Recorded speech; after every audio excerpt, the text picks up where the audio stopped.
Mon nom est Yoann Binquet, je suis Chief Marketing and Innovation Officer au sein d'Altares.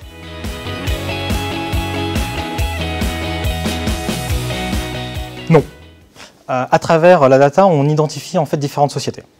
On peut voir 4 sociétés, 4 grandes sociétés. La première remonte à très loin finalement, c'est l'âge paléolithique, où on pouvait retrouver dans les grottes, dans les cavernes, notamment celle de Chauvet, les premières impressions des hommes préhistoriques qui venaient mettre leur information de chasse, qui venaient expliquer quels étaient leurs premiers processus et comment ça avait pu se passer pour eux.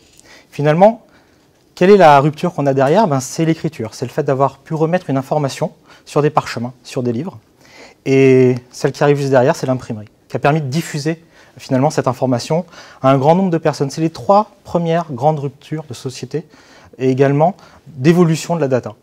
La dernière, c'est celle qu'on vit nous, cette génération XY, qui a vu arriver le digital, qui a vu arriver Internet et qui, par ce fait-là, a transmis toute la logique communautaire et a repositionné l'individu dans la maîtrise d'une data avec une identité numérique. Et finalement, ces 4 grandes sociétés ont montré les 4 grandes évolutions de la data, et la dernière montre en fait qu'on devient human-centrique avec le digital.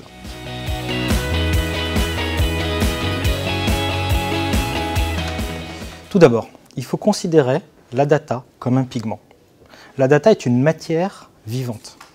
Il faut imaginer un peintre qui va utiliser un pigment pour faire de la peinture, pour exprimer une scène, pour exprimer finalement la connaissance de quelque chose qu'il veut retranscrire. La data, c'est exactement la même chose. C'est quelque chose qu'on doit analyser dans son environnement, reprendre l'histoire, revoir quel a été le vécu. Quand on repositionne la data à travers l'humain, on comprend finalement que l'humain transmet au fur et à mesure un comportement. Qu'on analyse avec des bases de données, avec de l'analytics, on voit au fur et à mesure ce comportement évoluer, ça vient enrichir finalement des bases de données qui vont permettre notamment une transition vers le marketing. Dans un premier temps, le marketing automatisé, qui a amélioré les différentes interactions, puis enfin dans le marketing programmatique, qui à travers l'analyse de ce comportement, le stockage, l'historisation, a permis d'amener une plus grande performance.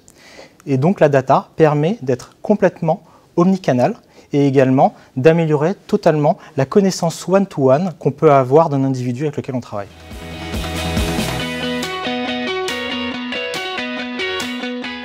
La première base est tout d'abord de voir la définition du marketing. Qu'est-ce que le marketing? Connaître un marché, identifier et analyser le besoin de ses futurs clients, permettre de mettre en avant de nouvelles offres, disrupter, innover et mettre ces différents produits et ces offres au bon moment sur le marché. Si maintenant on prend le mot client, qu'on le transforme, qu'on décide à la place de mettre individu, on se rend compte que cette définition est complètement human-centric, complètement orientée non plus sur un client qui peut être une entreprise ou un segment de marché, mais complètement sur l'individu et son utilisation qui peut faire actuellement du digital et de tous les objets qui l'entourent.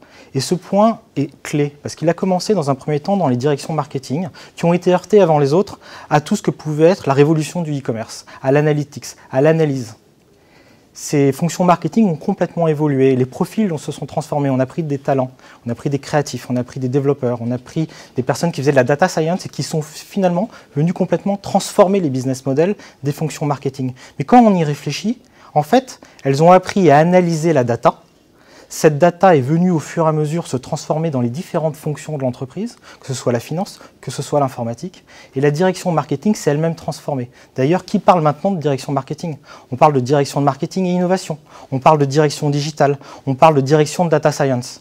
Et finalement, la fonction marketing a permis à l'entreprise de s'orienter complètement de manière human-centrique. Et c'est les autres fonctions qui se sont adaptées à ces analytics-là. Pour moi, la vraie question, c'est est-ce que le marketing est maintenant le bon mot pour les directions marketing ?